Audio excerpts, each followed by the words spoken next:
Matin, 90 000 camions convergent vers la capitale, dont la majorité fournit à la population un bien essentiel, son alimentation quotidienne. Point de ralliement, une véritable ville dans la ville, au sud de Paris, le marché international de Rungis. 6 heures. À Rungis, la chorégraphie des camions a commencé depuis 3 heures ce matin. Héritier des vieilles halles du centre de Paris, Rungis est aujourd'hui le plus grand marché de produits frais du monde. 230 hectares, 1400 grossistes, 8 milliards d'euros de chiffre d'affaires par an.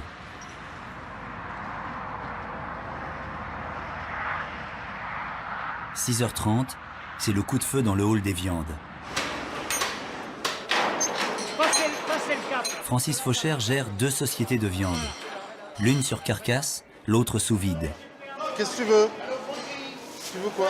Avec son équipe, Francis couvre la région parisienne. Il exporte aussi dans toute l'Europe. Le but du jeu, c'est de pouvoir approvisionner en régularité toutes les semaines de l'année le même produit au même client pour pouvoir avoir une qualité standard. Il y en a 2 cette semaine, 2 la semaine prochaine avec 6 pans de veau.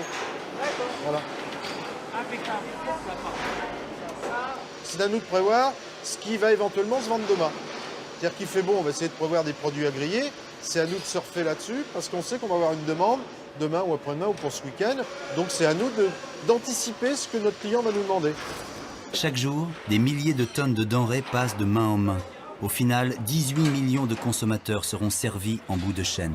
Je pense qu'on a aujourd'hui un choix, une diversité de nos produits qui permet aujourd'hui de pouvoir répondre à l'instant T à la demande d'un client, qu'il soit à Marseille, qu'il soit à Toulouse, qu'il soit à Lille ou tout. Un client peut m'appeler dans 5 minutes et il habite à Marseille, demain matin il va être livré. À 7 h du matin, les clients de Francis Fauchère vont être livrés comme tous les jours. En France, un produit parcourt en moyenne 1500 km avant d'atterrir dans une assiette.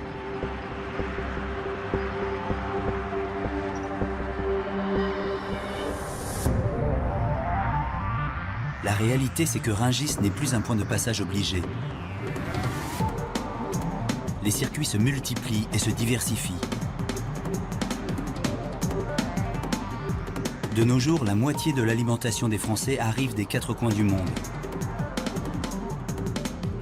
Avec l'ouverture au commerce mondial, 80% des biens et produits consommés par les Français viennent de l'étranger. La France est connectée au continent européen par la terre. Elle est aussi reliée au reste du monde par ses côtes.